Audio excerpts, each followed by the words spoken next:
சகோதர சகோதரிகளே, தரிசன அன்னையினுடைய அன்பு பக்தர்களே, நான் ஒவ்வொரு முறையும் தரிசன மாதாவேன்னு சொல்லும் பொழுது என்ன சொல்ல, நீங்களாம் நாங்கள்லாம் ரெஸ்ட் எடுக்கணும் சாமி அப்படியா? தரிசன மாதாவே அப்படின்னு சொல்லும்பொழுது எங்களுக்காக வேண்டிக் கொள்ளும். நான் எங்களுக்காக வேண்டிக் கொள்ளும்னு சொன்னா தரிசன மாதாவே அப்படின்னு சொல்லணும். சொல்லுவீங்களா? சொல்லுவீங்களா? ரெஸ்ட் எடுப்பீங்களா? கிளைமேட் வேற நல்லா இருக்குது இல்லையா? நீங்க அப்படியே கொஞ்ச நேரம் பேசிட்டே இருந்தா நல்ல தரிசன மாதா திருவிழாவுக்கு அதுக்கும் கொஞ்ச நேரம் ரெஸ்ட் எடுத்துட்டு அப்படி போகலாம் அப்படின்னு நினைக்கிறீங்களா? ஆன்சர் பண்றீங்க தானே? ஓகே. எங்களுக்காக வேண்டிக் கொள்ளும் தரிசன மாதாவே. நல்லா ஒர்க் ஆகுது, வெரி குட். உடனே இன்றைய நாளில் உங்களோடு நான் பகிர்ந்து கொள்ள வேண்டியது, முதல்ல எடுத்த உடனே கேள்வி, என்ன கேள்வி அப்படின்னு சொன்னா, நாம் ஆண்டவர் இயேசு கிறிஸ்து உலகத்தின் மீட்பரா இல்லையா? கொஞ்சம் வேகமா ஆன்சர் பண்ணீங்கன்னா சீக்கிரம் முடிச்சிடுவோம். சரிங்களா? மீட்பரா இல்லையா? ரொம்ப ஈஸி இல்லை? ஈஸியா இல்லையா? கொஸ்டின். ரெண்டாவது கொஸ்டின், அன்னை மரியாள் பிறக்கிற பொழுது பாவம் இல்லாதவளாக பிறந்தாளா அல்லது பாவத்தோடு பிறந்தாளா? பாவம் இல்லாமல் பிறந்தாங்க. ரெண்டாவது கொஸ்டின் ஈஸியா கஷ்டமா? ஈஸி ரொம்ப. அப்போ மூணாவது கொஸ்டின் ரொம்ப ரொம்ப கஷ்டமா இருக்கும். அப்போ மூணாவது கொஸ்டின் கேட்டதுக்கு அப்புறம் தான் டிசைட் பண்ணணும் கஷ்டமா ஈஸியான்னு சொல்லிட்டு. சரிங்களா? அப்போ நம்ம ஆண்டவர் இயேசு கிறிஸ்துனுடைய மீட்பு அன்னை மரியாளுக்கு தேவைப்படுமா படாதா? தேவைப்படுமா படுமா? அவங்க தான் பாவம் இல்லையே, பிறக்கும் போதே பாவம் இல்லாதவங்களாக பிறந்தாங்களே. உலகத்தின் மீட்பர் அப்படின்னு சொல்லும் பொழுது யாரெல்லாம் பாவத்தில் இருக்கிறாங்களோ அவர்களை மட்டும்தான் மீட்கிறது நம் ஆண்டவர் இயேசு கிறிஸ்துவனுடைய வேலையை தவிர, பாவம் இல்லாதவங்களை மீட்கிறது நம் ஆண்டவர் இயேசு கிறிஸ்துவனுடைய வேலை இல்லை. அப்போ நம் ஆண்டவர் இயேசு கிறிஸ்துவனுடைய மீட்பு அன்னை மரியாளுக்கு தேவையா அப்படின்னு கேட்டா என்ன பண்ணணும்? ஒண்ணு கடவுளை பிடிச்சிக்கணும், மாதாவை விட்டுறணும். ஒண்ணு மாதாவை பிடிச்சிக்கணும், இல்ல கடவுளை விட்டுறணும். இதுதான் இன்றைய நாளினுடைய, இன்றைய சமுதாயத்தினுடைய சூழ்நிலையாக இருக்கிறது. பல நேரங்களில் நாம் முழுமையாக புரிந்து கொண்டால்தான் என்ன பண்ண முடியும்? யாராவது கேள்வி கேட்டா அவர்களை எதிர்த்து நம்மால் போரிட முடியும், பதில் சொல்ல முடியும். இப்ப மூணாவது கேள்வி கேட்ட உடனே நம்ம மாட்டிக்கிட்டோம் பாத்தீங்களா? அதே மாதிரிதான் பல இடங்கள்ல கிறிஸ்தவர்களாகிய நாம் ஒவ்வொருவரும் மாட்டிக்கொண்டிருக்கிறோம். அவங்க எல்லாம் என்ன சொல்றாங்க? சாக்லேட் தான் முக்கியமே தவிர சாக்லேட் கவரு முக்கியம் கிடையாது. சாக்லேட் கவரு முக்கியம் கிடையாது. வாழைப்பழம் தான் முக்கியமே தவிர அதுல மேல இருக்கிற தோல் முக்கியம் கிடையாது. முட்டையில இருக்கிற ஓடு நமக்கு முக்கியம் கிடையாது, முட்டை தான் நமக்கு முக்கியம் அப்படின்னு சொன்னோடனே நம்மளாம் என்ன நினைக்கிறோம்? முட்டை முக்கியமா தோல் முக்கியமான்னு வரும் பொழுது ஏதாவது ஒண்ணு எடுத்துக்கணும், ஏதாவது ஒண்ணு கீழே தூக்கி போட்டுடணும். பல நேரத்துல நம்ம என்ன பண்றோம்? முட்டை தோலை அதுக்கு முக்கியத்துவம் கொடுத்துட்டு முட்டைய பல நேரங்களிலே நாம் இழந்து கொண்டிருக்கிறோம். இயேசுவிலே பிரியமான சகோதர சகோதரிகளே, ஆகையால் இந்த பெருவிழாவில உங்களுக்கு கொடுக்கக்கூடிய முதல் சிந்தனை என்ன அப்படின்னு சொன்னா, நம் ஆண்டவர் இயேசு கிறிஸ்துவனுடைய மீட்பு அன்னை மரியாளுக்கு தேவையா அல்லது தேவையில்லையா என்கின்ற ஒரு கோணத்திலே நாம் சிந்தித்து பார்க்கிற பொழுது, சிறிய ஒரு நிகழ்வின் வழியாக உங்களுக்கு நான் இதை விலக்கி சொல்ல ஆசைப்படுகிறேன். வீட்டுல ஒரு வயது அல்லது 2 வயது பையன் இருக்கிறான். அந்த பையனை வீட்டுல விட்டுட்டு அம்மா கடைக்கு போயிருக்கிறாங்கன்னு ஒரு உதாரணத்துக்கு வச்சுக்கோங்க. அப்போ போயிட்டு இருக்கிற பொழுது அந்த பையன் என்ன பண்றான்? அங்க இருக்கிற வீட்டுல இருக்கிற ஒவ்வொரு பொருளையும் எதெல்லாம் மின்னுதோ அதெல்லாம் என்ன பண்ணுவாங்க? குழந்தைங்க போய் எடுப்பாங்க. அப்படி எடுக்கும் பொழுது அப்படியே ஒன்னொன்னா எடுத்து விளையாண்டு இருக்கும் பொழுது அதுல என்ன இருக்குது? அம்மா காய்கறி கட் பண்ணி விட்டுட்டு போன அந்த கத்தியும் அங்க இருக்குது, பலப்பா இருக்குது அப்படின்னு வச்சுக்கோ.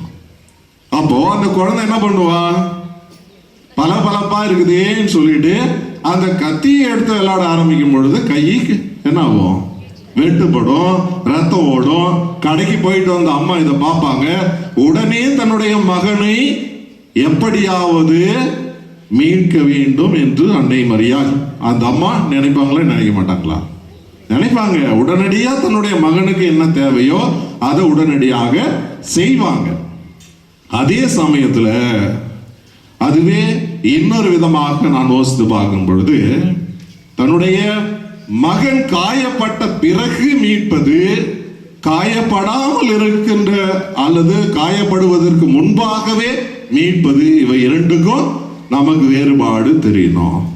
என்ன வீட்டுல நான் ஒரு வயது பையனை நான் விட்டுட்டு போறேன். அப்போ அந்த தாயானவள் என்ன பண்றாங்க, அவனுக்கு எந்தவித ஆபத்தும் வரக்கூடாது என்பதற்காக ஆபத்து தருகிற அனைத்து பொருட்களையும் அந்த தாயானவள் எடுத்து எல்லாத்தையும் அவனுடைய கைக்கு படாத அளவிற்கு வைத்து விட்டு போகின்றாள் என்றால் இதுவும் ஒரு மீட்பு, இதுவும் ஒரு மீட்பு. இரண்டு விதங்களிலே மீட்பு இருக்கிறது. ஆகையால் அன்னை மரியாளை மீட்டது என்பது அந்த காயம் படுவதற்கு முன்பதாகவே இறைவன் அன்னை மரியாளை பாவத்திலிருந்து மீட்டார். இது ஒரு வகையான மீட்பு. இரண்டாவது மீட்பு என்பது நாம் அனைவரும் இந்த மண்ணுலகிலே வருகிற பொழுது செய்கிற தவறு பாவங்கள் இவற்றிலிருந்து மீட்பது இரண்டாவது வகையான மீட்பு. இயேசுவிலே பிரியமான சகோதர சகோதரிகளே, புரிஞ்சா? வீட்டுக்கு போனா எப்படி போவீங்க? மறந்துட்டு போக கூடாது. வீட்டுக்கு போகும்போது முதல் பாயிண்ட் எடுத்துக்கிட்டு போயிடும், சரிங்களா? இரண்டாவது, கடவுள் நாம் ஒவ்வொருவரையும் எதற்காக இந்த உலகத்தில் படைச்சார்? சாதாரண ஒரு மறை கேள்விதான். எல்லாருமே படிச்சிருப்போம். புதுநன்மை ஆகும்போது எல்லாரும் படிச்சிருப்போம். கடவுள் எதற்காக மனிதனை படைத்தார் அல்லது நாம் அனைவரையும் படைத்தார் அப்படின்னு பார்க்கிற பொழுது எதற்காக படைச்சாரு?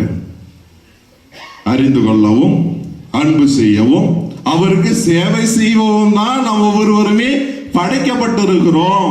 அப்படின்னு சொன்னா கடவுளை யார் ஒருவர் அறிந்திருக்கிறாரோ அவர்தான் அன்பு செய்ய முடியும், அவர்தான் கடவுளுக்கு சேவை செய்ய முடியும். அப்பொழுது அன்னை மரியாள் என்பவர் கடவுளை, நம் ஆண்டவர் இயேசு கிறிஸ்துவை முழுமையாக அறிந்திருந்தாரா இல்லையா?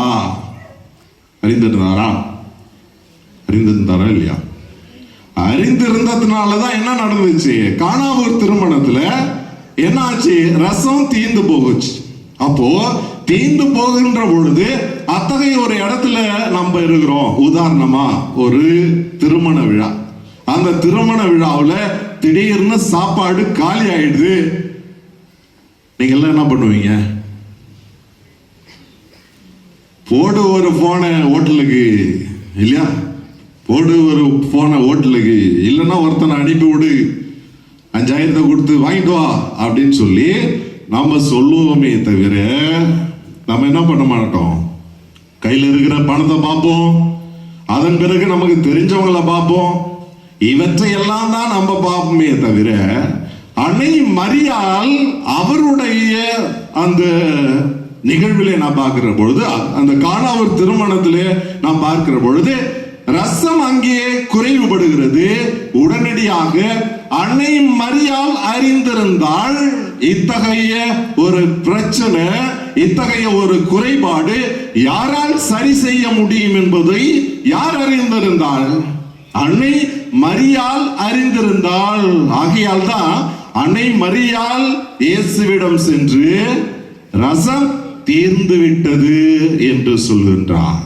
ரசம் தீர்ந்து விட்டது என்று சொல்கின்றார். சொன்ன உடனே எனது நேரம் இன்னும் வரல, எனது நேரம் இன்னும் வரல. உடனே அன்னை மரியாள் தன்னுடைய பணியாளர்களை பார்த்து என்ன சொல்றாரு? என்னுடைய அன்பு மகன் சொல்வதையெல்லாம் கேளுங்கள் அப்படின்னு சொன்னாரா இல்லையா? ஆமாவா? பாடா, அட்லீஸ்ட் சொல்வதையெல்லாம் கேளுங்கள் அப்படின்னு சொன்னாரா காண ஒரு திருமணத்துல இல்லையா? அப்பாடா, எல்லாரும் அவேர் ஆயிட்டீங்க. Very good. கடவுளுக்கு அப்பயே தெரிஞ்சிருந்துச்சு, அன்னை மரியாளுக்கு அப்பயே தெரிஞ்சிருந்துச்சு. சொல்வதெல்லாம் கேளுங்கன்னா கேட்டுட்டு போற கூட்டங்கள்.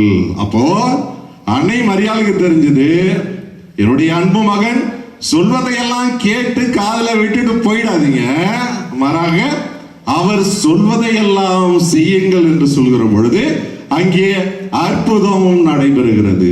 அவர் இயேசுவிலே பிரியமான சகோதர சகோதரிகளே, அவ்வாறு இறைவனை முழுமையாக அறிந்திருக்கிற பொழுது அன்னை மரியாளுடைய வாழ்க்கையில என்ன நடைபெறுகிறது? நம்ம ஆண்டவர் இயேசு கிறிஸ்து சிலுவையில தொங்கிட்டு இருக்கிறாரு. தொங்கிட்டு இருக்கும் பொழுது நம்ம ஆண்டவர் இயேசு கிறிஸ்து என்ன சொல்றாரு? அன்னை மரியாளை பார்த்து, பெரியவன் வீட்டுல ஒரு 6 மாசம், நடுப்பையன் வீட்டுல ஒரு 6 மாசம், அது சின்னவன் வீட்டுல ஒரு 6 மாசம் அப்படின்னு பிரிச்சு விட்டாரா? அப்படி பிரிச்சு விட்டாரா? பிரிச்சு விடல. பிரிச்சு விடல. ஆனா சிலுவையிலே தொங்கிட்டு இருந்த நம்ம ஆண்டவர் இயேசு கிறிஸ்து என்ன சொல்றாரு? யார் இயேசுவால் அதிகமாக அன்பு செய்யப்பட்டாரோ, யாரெல்லாம் மோஸ்ட்ல சாப்பிட வந்தாங்களோ அவங்க என்ன பண்ணாங்க? சிலுவையில் அறையும் போது எல்லாம் ஓடிட்டாங்க. ஆனா ஒரே ஒரு சீடன் மட்டும் அந்த சிலுவைக்கு அடியில் இருந்தா. அவன் பேர் என்ன? யாரு? யோவான். தைரியமா சொல்லுங்க, தப்பாயிடாது, சரிங்களா? யோவான் அவர் தான் அங்க பக்கத்துல இருந்தார். அப்போ ஒண்ணு கடவுளை நம்ம அன்பு செய்யணும், இல்ல கடவுள் நம்மை அன்பு செய்கிற பொழுதுதான் என்ன நடக்கிறது? அன்னை மரியாளையே உங்களுடைய வீட்டிற்கு அனுப்பி வைப்பவராக இருக்கின்றார். அவர் இயேசுவிலே பிரியமான சகோதர சகோதரிகளே, அதனால இரண்டாவது சிந்தனை என்ன அப்படின்னு சொன்னா, நாம் முழுமையாக அறிந்திருந்தால் தான் அன்பு செய்ய முடியும்.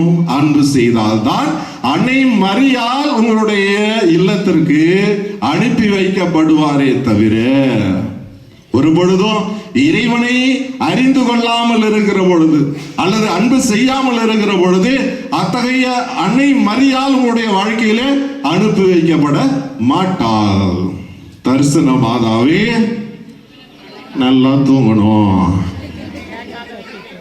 தரிசன மாதாவே எங்களுக்காக வேண்டிக் கொள்ளும். அவ்வளவுதான் நம்மளால முடிஞ்சது. அவ்வளவுதான். தொடக்கத்துல எனர்ஜியா இருப்போம், போக எனர்ஜி போயிட்டே இருக்கும் இல்லையா? மூன்றாவது சிந்தனையாக, இதுதான் லாஸ்ட் 3 சிந்தனை தான், நிறைய எல்லாம் சொல்றது கிடையாது இல்ல. மூன்றாவது சிந்தனை என்ன அப்படின்னு சொன்னா, 3 மருத்துவர்கள் என்ன பண்றாங்க? ஒரு பார்க்ல நல்லா வாக்கிங் எல்லாம் முடிச்சுட்டு உட்கார்ந்து இருக்கிறாங்க. 3 மருத்துவர்கள், டாக்டர்ஸ், ஓகேங்களா? அப்போ உட்கார்ந்து இருக்கும் பொழுது தூரத்துல இருந்து ஒருத்தர் நோண்டிட்டு வராரு, காலு நோண்டிக்கிட்டு வராரு. அப்போ டாக்டர் ஆகி 5 வருஷம் ஆன ஒரு மருத்துவர் சொல்றாரு, தூரத்துல இருந்து பார்த்துட்டு, அவர் ஏன் நொன்றாரு அப்படின்னு சொன்னா, அவருடைய காலில் இருக்கிற நரம்பு சுளுக்கி இருக்கு, அதனால அவர் நொன்றாரு. ஏன்னா நான் படிச்சிருக்கிறேன், அதனால எனக்கு நல்லா தெரியும், அதனாலதான் அவர் நொன்றாரு அப்படின்னு முதல்ல இருக்கிற மருத்துவர் சொல்றார். இரண்டாவது மருத்துவர், 20 வருஷமா நான் டாக்டரா இருக்கிறேன், அவர் நரம்பு சுழுக்கினதுனால அவர் அங்கே நோண்டி வரல, மாறா என்னாச்சு, அவரு முட்டி தேஞ்சு போச்சு, அதனால அவர் நோண்டிக்கிட்டு வராரு அப்படின்னு அவர் சொல்றாரு. மூன்றாவதா இருந்த மருத்துவர் டாக்டர் என்ன சொல்றாரு அப்படின்னு சொன்னா, நீங்க சொல்றது எல்லாமே தப்பு. அவர் காலு சுளுக்கிக்கவும் இல்லை, அவர் முட்டி தேயவும் இல்லை.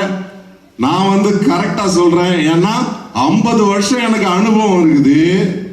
இவரு ஒய்ஃப் கூட சரியா சண்டை போட்டிருக்கிறாரு, அதுல ஒரு அடி வாங்கியிருக்கிறாரு, அதனால கால் ஒரு சைடு வாங்கிடுச்சு அப்படின்னு மூணாவது சொல்றார். உடனே நோண்டிக்கிட்டே வந்த அந்த மனுஷரு அந்த டாக்டர் கிட்ட பக்கமா வந்ததுக்கு அப்புறம் சொல்றாரு, இங்க செருப்பு தைக்கிற கடை எங்கேயாவது இருக்குதா? செருப்புக்கு தைக்கிற கடை எங்கேயாவது இருக்குதா அப்படின்னு கேட்கிறாரு. ஆக 3 பேர் சொன்ன கருத்துக்களும் தவறா போச்சு. அவரு செருப்பு அருந்து வச்சு அதனால காலை இழுத்து இழுத்து நடந்தாரே தவிர ஒரு பொழுதும் அவரு காலும் சுலுக்கல, முட்டியும் தேயில, வீட்டுல ஒய்ஃபு கிட்டையும் வாங்கல. அப்போ இந்த நிகழ்வில் இருந்து உங்களுக்கு கொடுக்கக்கூடிய 3வது சிந்தனை என்ன அப்படின்னு சொன்னா, இந்த உலகம் 1000 சொல்லும். இந்த உலகம் 1000 சொல்லிக் கொண்டே இருக்கும். நான் எத்தனை வருஷமா அங்க இருக்கிறேன்னு தெரியுமா, என்னுடைய அனுபவம் என்ன தெரியுமா அப்படின்னு சொல்லிட்டு ஊருக்கு ஒரு இது மாதிரி ஐடியா கொடுக்கிறவங்க 1000 பேர் இருப்பாங்க. ஆனா அவை அனைத்தும் சரியானது கிடையாது. அது அனைத்தும் சரியானது கிடையாது. ஆகையால் சரியான ஒருவர் இருக்கிறார் என்றால் அது அன்னை மரியாளாகத்தான் இருக்க முடியும் என்பதை நீங்கள் ஒவ்வொருவருமே அறிந்து கொள்ள வேண்டும். ஒரு தூய்மையான ஒருவர் இருக்கின்றால் என்றால் அது அன்னை மரியாளாகத்தான் இருக்க முடியுமே தவிர அவருக்கு இணையாக இந்த உலகத்திலே யாரும் இல்லை என்பதுதான் உங்களுக்கு கொடுக்கப்படுகிற 3வது சிந்தனையாக இருக்கிறது. ஆகையால் எந்த ஒரு மனிதரும் நான் 5 வருஷம் அனுபவம் அல்லது 20 வருஷம் அனுபவம் அல்லது 70 வருஷம் அனுபவம் 75 வருஷம் அனுபவம் ஒன்னும் வேலைக்கு ஆகாது. மாறாக எது இந்த உலகத்துல வெற்றி பெறுகிறது என்றால், யாரு அன்னை மரியாளுடைய மகனாக மகளாக இருக்கிறோமோ, அவருடைய நல்ல பண்புகளை யாரெல்லாம் புரிந்து கொள்கிறோமோ அவர்கள் மட்டுமே இந்த சமுதாயத்திலே வெற்றியாளர்களாக மாறுகிறார்கள். இயேசுவிலே பிரியமான சகோதர சகோதரிகளே, ஆகையால் ஒவ்வொரு பெருவிழாக்கள் வருகிற பொழுது நாம் செய்கிற அந்த வெளிப்புற அடையாளங்களுக்கு மட்டும் முக்கியத்துவம் கொடுத்து விட்டு நம்ம உள்புறங்களை பார்க்காமல் இருக்கிற பொழுது ஒரு பொழுதும் அது இறைவனுக்கு ஏற்ற பெருவிழாவாக இருக்காது. அன்னை இருக்கக்கூடிய ஒரு தேரை கொண்டாடுகிற ஒரு கிறிஸ்தவர்களாக நாம் இருக்க வேண்டும். நம்முடைய உள்ளத்திலே மாற்றம் ஏற்படுகிற ஒரு கிறிஸ்தவர்களாக இருந்து அந்த பெருவிழாவை கொண்டாடுகிற பொழுதுதான் அத்தகைய பெருவிழா அர்த்தமுள்ள பெருவிழாவாக இருக்கிறது. ஆகையால் இன்றைய நாளிலே நாம் கொண்டாடுகிற இந்த தரிசன அன்னையினுடைய இந்த பெருவிழா நாம் ஒவ்வொருவருக்கும் மிகப்பெரிய ஒரு ஆசீர்வாதத்தை கொடுக்க வேண்டும். நாம் எந்தவித மனிதர்களையும் பின்பற்றாமல் அன்னை மரியாளை பின்பற்றுகிற அவரிடம் இருக்கிற நல்ல பண்புகளை அறிந்து கொள்கிற பொழுது, இயேசுவை நாம் முழுமையாக அன்பு செய்கிற பொழுது, அறிந்து கொள்கிற பொழுது, அவரே தன்னுடைய அன்பு தாயை எவ்வாறு தன்னுடைய சீடருடைய இல்லத்திற்கு அனுப்பி வைத்தாரோ அதே போல ஒவ்வொரு ஆண்டும் நீங்கள் விழாவை கொண்டாடுகிற பொழுதெல்லாம் அதே இயேசு தன்னுடைய அன்பு தாயை உங்களுடைய இல்லத்திற்கும் உள்ளத்திற்கும் அனுப்பி வைக்கிறார். அத்தகைய தாயை நீங்கள் ஏற்றுக்கொள்கிற பொழுது உங்களுடைய வாழ்க்கையிலே அற்புதத்தையும் அதிசயத்தையும் பார்க்க முடியும் என்ற ஒரு நம்பிக்கையோடு தொடர்ந்து திருப்பலியிலே ஜெபிப்போம்.